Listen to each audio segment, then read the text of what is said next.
Hello mga insan, quick cousins, magandang araw sa ating lahat. So andito ako ngayon at mayroon akong ginawang illustration tungkol sa plano namin sa bypass road, yung Lote ni Inang doon. Pero bago ko mai-present yun, mayroon akong na-download na video clips para sa mga paliwanag ng mga expert tungkol sa right of way.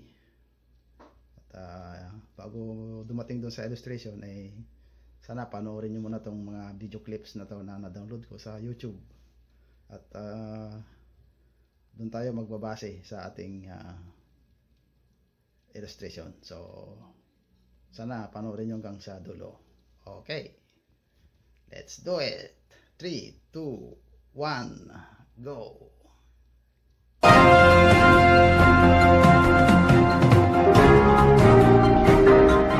Isang magandang araw sa inyo mga kapatid at mga kaibigan.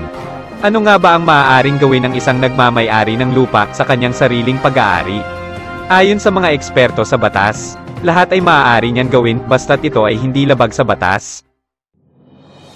Dahil siya ang may-ari ng lupa, maaari din niya itong bakuran kung ito ang gusto niya at ninanais niyang gawin. Narito ang pahayag ni Attorney Mel Santamaria tungkol sa usaping ito. Okay, rule number 1 po. Ano po ang pwedeng gawin ng may-ari sa kanyang mismong pag-aari? Kahit ano po, wag lang labag sa batas. Okay. Sapagkat ikaw ang may-ari, pwede mong gawin ang gusto mong gawin. Pwede niyang bakuran ang kanyang ari-arian po. Kaya po, yun lang po ang nasa batas natin. Okay, Joe? Ngayong araw na ito, ang ating pag-uusapan ay tungkol sa tinatawag na right of way.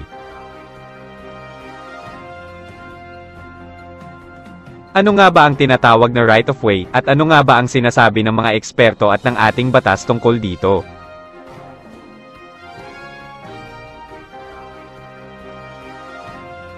Article 649 ng New Civil Code.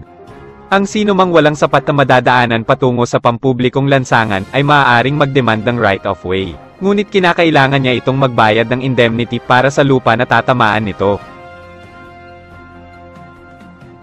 Gayunpaman, paglilinaw ng Korte Suprema, maaari lamang makapag-demand ng right of way kung ang mga panuntunan at rekisito ng batas ay masunod at maibigay ng umiingi nito.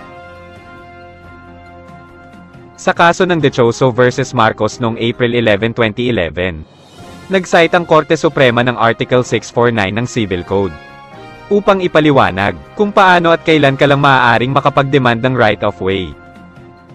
Ito ay kung ang mga sumusunod na patakaran at regulasyon ng batas ay masusunod at maibibigay ng umiingi nito. Una, ang nasabing property ay napapaligiran ito ng ibang immovable na property at wala ng iba at sapat na madadaanan patungo sa pampublikong lansangan. Ikalawa, dapat magbayad ng indemnity o danyo sa lupa na sasakupin ng dadaanan. Ikatlo, ang kadahilanan ng pagkakakulob ng lupa ay hindi sinasadya at hindi kagagawa ng may-ari ng lupa. At ang ikaapat, ang right of way na iniingi ay hindi naman dapat gaanong makakaapekto sa tao o sa lupa na pagkukunan nito. Maigi rin tandaan na ang pagkakaroon ng right of way ay hindi kinakailangan ng dahil lamang sa kaginhawaan lamang ng umiingi nito. Ang kondisyon at sinasabi ng batas ay ang magkaroon ng daanan na hindi naman makakasagabal sa karapatan ng may-ari ng lupa o property na tatamaan nito. Ayon din sa mga eksperto sa batas, ang easement of right of way ay walang required na sukat. Maliban na lamang kung ito ay may kinalaman sa proyekto ng gobyerno sa pagpapaluwag ng mga pampublikong lansangan, na nangangailangan ng 10 hanggang 12 metro. Narito ang naging pahayag ni Attorney JJ Atienza para sa usaping ito. Ang kaso ng Dichoso versus Marcos, nag-cite ang Korte Suprema ng Article 649 ng Civil Code upang ipaliwanag na kung kailan ka lamang maaaring mag-demand ng easement of right of way. Ito ay kung ang mga sumusunod ay maibigay ng humihingi nito. Una, ang property na nasabi ay napapaligiran ng ibang immovables o ibang property at walang sapat na access sa public highway. Ikalawa, may kabayaran patungkol sa lupa na sasakupin ng daraanan. Ikatlo, ang kadahilanan na isolation ng property ay hindi dahil sa kagagawa ng may-ari ng property na ito. At ikaapat, ang right of way na hinihingi ay hindi gaanong makakaperwisyo sa may-ari ng property na matatamaan nito. Maiging tandaan na ang pagkakaroon ng easement of right of way ay hindi kinakailangan na dahil sa convenience lamang ng humihingi nito. Ang requirement ng batas ay ang magkaroon ng daanan nang hindi naman din makakasagabal sa karapatan ng may-ari ng lupa o property na tatamaan nito. Narito naman ang naging kasagutan ni Attorney Mel Santamaria tungkol sa katanungan ukol sa right of way. Meron po bang batas o required talaga na magbigay ng road right of way? Yung pong mga nasa inner lot o kaya yung pong nakaharang sa harapan? Ganito ang alituntunin ng batas. Kailan ba magkakaroon ng legal right of way na ibig sabihin, mandando ang isang may-ari ng lupa na padaanin yung kanyang kapitbahay? Yes, diba? O, unang-una, kung walang malulusutan yung kapitbahay na iyon patungo ng highway na palabas at papasok sa kanilang ari-arian, dapat may right of way. Pero, Irene, tandaan mo, kung wala. Kasi kung meron, pero kahit napakahirap naman lumabas dun sa lalabasan niya, walang right of way. There is no obligation to give right of way. Nakuha mo yun, Irene? So halimbawa, yung kapitbahay, may malalabasan naman. Kaya lang mahirap lumabas doon kasi winding, di ba? At maputik pa. Pero meron, di ba? So hindi siya pwedeng mag-iit ng right of way sa kanyang kapitbahay. Oo, basta't may nalalabasan. No matter how inconvenient, okay? Hindi pwedeng mag-demand ng right of way sa kapitbahay. Muli narito ang naging pahayag ni Attorney Mel Santamaria tungkol sa right of way. Kung meron kang malalabasan, bagamat ito'y inconvenient sa iyo, wala kang karapatan sa right of way. At kung matuklasan yan later on, pwedeng bawiin yan at baka masingil ka pa ng damnos perwisyon. Ayon pa rin kay Attorney Mel Santamaria. At ang sabi rin ng batas natin na ang humihiling ng right of way dapat walang ginawa para makulob siya. Okay? Okay. So, kasi kung meron yan, natuklasan iyan, later on, pwedeng bawiin ang right of way, baka managot ka pa ng damnos perwisyon. Dagdag pa ni Attorney Mel Santamaria, ang right of way ay hindi libre. Sapagkat magbabayad ka ng indemnity. Okay, hindi po libre ang right of way. Dapat pag-usapan nyo ang bayad mo sa right of way na yan. Kasi kung hindi ka magbabayad, that is unjust enrichment. No? Ibig sabihin, hindi pwede yun sa batas. Okay? Babayaran mo ang right of way na iyan doon sa dadaanan mong lugar na pag-aari ng iba. Maliban na lang kung ibibigay nila sa iyong libre, pero wala silang obligasyon na ibigay sa iyong libre yan. Okay? Narito naman ang naging buod na paliwanag ni Attorney Mel Santamaria tungkol dito. Ating isummarize ulit. Ang legal right of way. Ano ba ang requirements ng legal right of way bago nyo pwedeng igiit? Number 1, wala kayong mapasukan at malabasan sa public highway. Walang-wala, maliban na lang kung mabibigay sa inyo yung right of way. Number 2, wala kayong kasalanan sa pagkakulob nyo. Hindi kayo ang may kagagawan. It was beyond your control. Number 3, at dapat in po ay ang pinakamaikling daan o kaya ang least prejudicial doon sa dadaanan nyo. Number 3. Number 4, yun po ay dapat magbabayad kayo ng indemnity sa legal na perwisyo na idudulot nyo sa lugar na hindi nyo pag-aari ang daan. Okay? Ayan po. Mga kapatid, iyan po ang right of way. Ngayon po, merong right of way po na hindi legal, voluntary. Iyan po ang pinag-uusapan ng dalawang magkapitbahay. Bagamat may lalabasan kayong iba, nakiusap kayo sa kapitbahay nyo, pwede mo ba akong bigyan ng right of way? Pwedeng sabihin ng kapitbahay nyo, hindi. Iyon naman ang base nun, kontrata. At sa kontrata, pwede ng anumang istipulasyon ang pwedeng ilagay doon. O sige, pwedeng gamitin mo lang yan between 7 to 8 in the morning, between 5 to 6 in the evening, at ang makakaraan lang dyan ay ikaw at ang iyong mga anak. Pwede kasi ano lang yung kontrata. Hindi po yun legal right. Muli narito ang naging kasagutan ni Attorney Mel Santamaria tungkol sa right of way. We have a caller. Nasa linya ng ating telepono, si Josie of Taguig. Hello, Josie. Good afternoon sa iyo. Good afternoon, Ma'am Gladys. Good afternoon, Attorney Mel. Sige po, ano po ang tanong? Meron ho akong tanong, kasi meron ho kaming lote, and then itong lote ho namin na ito ay gusto namin papadiran. Okay. Ngayon, meron hong neighbor na humihingi ng right of way. Meron naman ho silang nadadaanan, pero ang gusto ho nila yung makakadaan daw ho yung kotse nila. Yun ho ang and then doon ho sa likod, actually pwede rin ho silang gumawa ng daanan nila doon. Magpapaalam lang sila doon sa may-ari din ng kanilang May lote. madadaanan po ba sila? May madadaanan ho, in person ho, yung tao lang.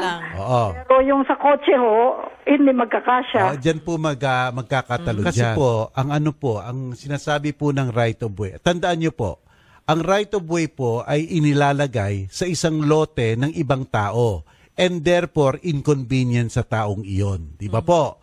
So, ang sinasabi po ng batas, ang isang kondisyon sa right of way ay kung may madadaanan yung humihingi, kahit ano pang inconvenient sa kanya, pero may madadaanan naman, pwedeng tutulan.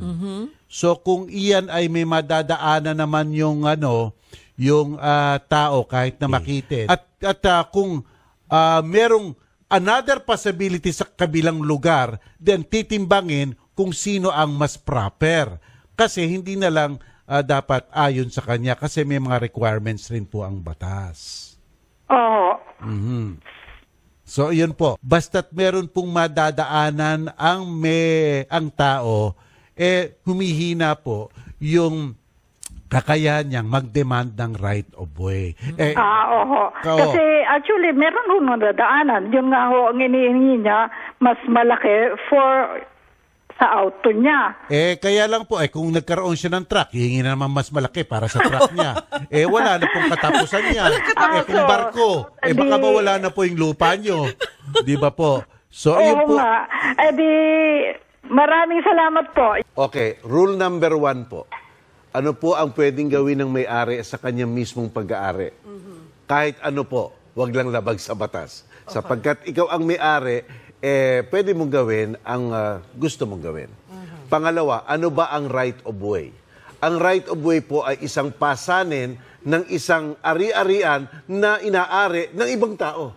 Halimbawa, kapitbahay kita, Kagaya Cheryl. sa sitwasyon nila, Joe. Kagaya sa sitwasyon na may kapitbahay tayo, wala akong lalabasan, may right of way ako na, o kaya meron akong karapatang igiit sa'yo, na bigyan mo ako ng ng isang daan para makalabas kasi wala na akong lalabasan.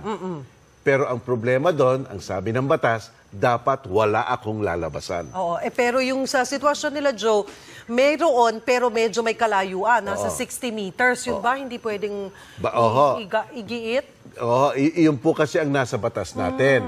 Basta't meron naman po kayong malalabasan na iba pa, kahit na po medyo mas mahirap doon sa dati yung nilalabasan, talaga pong mawawala talaga ang right of way. Sapagkat po, ang isang right of way po ay pasanin. So, ang pwede lang gawin, attorney nila, Joe, ay makiusap talaga. Makiusap po kayo sapagkat nga po ang nakalagay po sa batas, kahit na po gaanong kahirap, pero may malalabasan naman kayo.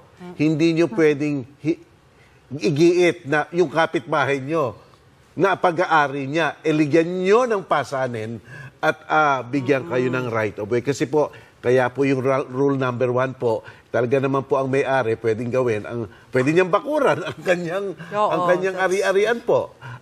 Kaya po, yun lang po ang nasa batas natin. Okay, Joe? It's unfortunate pero hanggang yun lang talaga ang limitasyon na maaari nilang gawin kundi makiusap kayo doon sa may-ari. Kasi pasanin yun di ba? It's isang income. Si Reg, Attorney Reg ang sasagot tungkol sa right of way. Oo, Antonio, yung mga right of way na ganyan, pwedeng hingin yan from the dominant estate. Kasi ang tawag doon sa nasa loob, yun yung servient estate, no? So, Antonio, kailangan mong kausapin yung nandoon sa dominant estate para bigyan ka ng right of way. Ano ang ibig sabihin ng right of way? Ano yung pwede mong hingin? Unang-una, pwede kang humingi ng pinakamalapit na doon sa highway kasi minsan dalawa yung pwedeng daanan, no? So kung ano yung pinakamalapit, yun lang yung pwede mong hingin. Kunwari, dito sa harap, medyo may kalayuan doon sa highway, kahit na doon mo gusto humingi, baka hindi ma-justify yon. Baka kailangan dito sa likod na dominant estate, doon ka humingi dahil yun yung mas malapit sa highway. Pangalawa, kailangan din na yung sakto lamang sa pangangailangan mo. So kung meron kang sasakyan, sakto lang doon sa area ng sasakyan mo, pwedeng hingin yung right of way. Hindi pwedeng yung parang pang-highway na 2-lane ang hingin mo. Ang pangatlo, kailangan mo rin magbayad doon sa hihingan mo ng right of way. So, siguro yung fair market value ng land, pwede yung mapagkasunduan. So, kapag ayaw kang bigyan ng right of way nun, no, pwede kang dumulog sa korte at doon ka hihingi sa korte at titignan ang korte doon kung nasasatisfy mo yung tatlong yun, bibigyan kanya ng right of way at syempre papasagutin din yung may-ari ng dominant estate doon sa kasong iyon. So, yun yung pwede mong gawin, Antonio. June? Okay, ito. May ginawa akong simpleng illustration lang yung lote sa bypass. So, ito yung forma ng lote. Pero hindi ito drawn to scale. Sample lang ba? Illustration lang. So, simulan ko dito. Ito yung lote doon. Ito. Doon sa dulo. Ayan. Ito. Ayan. Triangle. Kasi ito, andito na yung bypass. Kinain niya yung ibang ng lote. Ito yung lote ni Inang. Lot B. Ito naman yung lote sa kabila. Yung lot H. So, sa ngayon, ganito ang forma niya. Ito yung existing right of way. Existing right of way. Andyan ang muhon. Yan, muhon. Ito, muhon. Ito naman yung main power line, post. Yan, ito. So, ito yung existing na right of way. So, dito, meron na ngayong bakod. Bago lang. Ito. Mula dito, papunta doon. Yan, doon sa dulo. Pero, hindi itinuloy. Mayroon ditong cut, putol dito. May poste dyan.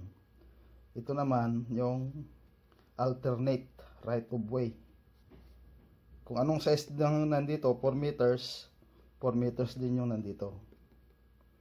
So, ang kanyan, pwedeng dumaan ang tao dyan, pwede rin dumaan ang tao dito. Sa ngayon yan. So, ito yung bypass road, yan, papuntang Manila. Tama, Manila Baguio. Ito naman yung papuntang Dagupan City. Ito, north. Yan, north. So, dito open din. So, ito na lang ang natitirang kapiraso na lote na pwede nilang may mga dito may mga established na dito na mga tenants. So, ang plano namin, gusto namin ipaalam sa lahat na pagdating ng panahon, itong existing right of way ay sasaraduhan.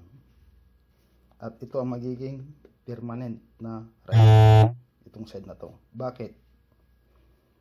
Kung makikita nyo sa drawing, itong existing right of way ay mas malaki ang area kaysa dito.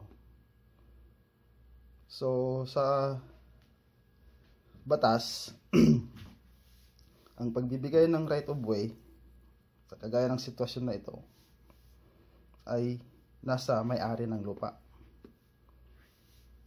Dito, malayo ang daan papasok dito sa area na to. Ito mas malapit. So, sa batas, kung saan mas malapit sa highway o kaya sa service road, yun ang pinakamainam na ibigay na right of way. So, itong alternate right of way, ito ang magiging permanente pagdating ng araw. ito naman, pagdating ng i-develop na tong area na to, masasakop na itong existing right of way na to. Kasi makita nyo malaki ang area dito kaysa dito. Kaya ang laki ng bawas kung ito ang magiging right of way. At hindi kami komportable, yung may-ari pala, yung may-ari ay hindi komportable kung ito ang ibibigay niyang right of way. Kasi laki nga kaysa dito. So, nasa batas din yun. Na kung napanood nyo yung intro na mga video clips galing sa YouTube sa mga attorney expert sa pagdating sa lupa. So, ito masasaraduhan pagdating ng araw. At ito ang magiging right of way na permanent. At saka pagdating naman sa pagbabakod, hindi namin may papangako na itong bakod dito ay mababa lang na pwedeng laktawan ng tao. Pag nag-improve na itong pag-develop ng area na to at magtatayo na ng mga building, hindi na maiiwasan magtaas ang pader dito. As makita nyo naman na napakalit lang tong lote na ito. Hindi ko na nilagay yung lot area, yung measurement niya. Basta imagine niyo na lang kung gaano kaliit ito. So, ang the best possible niyan, pag nagtayo ka ng building dito, ay pataas. Pataas na yan, mataas na yan. Hindi yan pwedeng mag-adjust ka sa kabila. Dito magtayo. Kasi iba na hindi na yan sakop ng lote. Kaya, ang the best na gagawin dito pag gusto mong i-develop itong lugar na to at maglagay ka ng building ay pataas na yan. Hindi natin alam kung gaano kataas yan ang plano. Basta tataas na yan. May posibilidad na matatakpan na sila sa kabila. Malaking posibilidad talaga na matatakpan na sila doon sa dito. Matatakpan na to. Kaya hindi namin may papangako na hanggang yung bakod mababa lang dyan. Kasi pag nag-develop na at pagdating ng araw at nagkaroon na ng plano para sa building, talagang tataas na yan. So, pasensya lang muna kung ngayon pa lang humihingi na kami ng pasensya. Kung dumating man yung panahon na yon, alam nyo na kung anong magiging resulta. Matatakpan, matataas yung bakod dito, matatakpan sila dun sa looban. So, yun ang nakikita kong magiging resulta nito. At yun nga, humingi na lang kami ng pasensya at pangunawa. Kasi malit lang tong area. Magtayo ka ng building dyan, malit nga ilang meters lang yan. Kaya, ang the best niyan, para ma-maximize mo, pataas na yung building, mataas. So, yun. Sana, mababaw lang naman yung aking pag-explain. Laliman nyo na lang yung pag-iisip. At saka itong drawing ko, hindi masyadong maganda. Mano-mano, hindi naman tayo engineer. Kaya, yan. Makita nyo naman siguro yung, iwan ko kung anong kulang pa dito. Naintindihan nyo naman siguro dahil simple lang. Ganun na lang naman So yun mga insan. Salamat sa panunod nyo sa aking simpleng illustration. So kung may problema at may itanong, mag-comment na lang. Para mag-usap tayo. At saka ginawa ko pala itong short itong video na to o kaya illustration na to o paliwanag may blessing ng aking mga kapatid. At nagpaalam ako sa kanila na kung pwede i-explain ko to. At nagbigay din sila ng idea. So ito ang kinalabasan. Kung may pagkukulang man ako dito, bahala na kayong magdagdag. Ang main purpose naman ito para may paalam lang sa inyo kung ano ang plano namin dito sa lote na to pagdating ng araw. At humihingi na rin ng dispensa o pasensya kung may mga nagawang kaming hindi kanais-nais, pasensya na. Mag-usap-usap na lang tayo kung may mga mag-iusap na lang tayo kung may mga malabo, mag-comment na lang kayo. May ano naman may social media naman pwede tayo mag-text, pwede tayo mag-video call, yan, pwede rin kayo mag-comment para maliwanagan ang lahat. So yun mga insan, at ang problema nadadaan sa pag-uusap, hindi nadadaan sa init ng ulo o palakasan ng boses. Mag-intindihan na lang tayo, pasensyahan. So yun, talagang hindi siguro maiwasan ito na may mga development dito sa susunod na mga araw. At may taas yan, yun na. At yun na nga, nasabi ko na matatakpan ito, pero beda na naman yan. So yun lang muna, at sana naintindihan ng lahat yung aming pinapaabot sa inyo. Okay, so see you next time. Bye bye.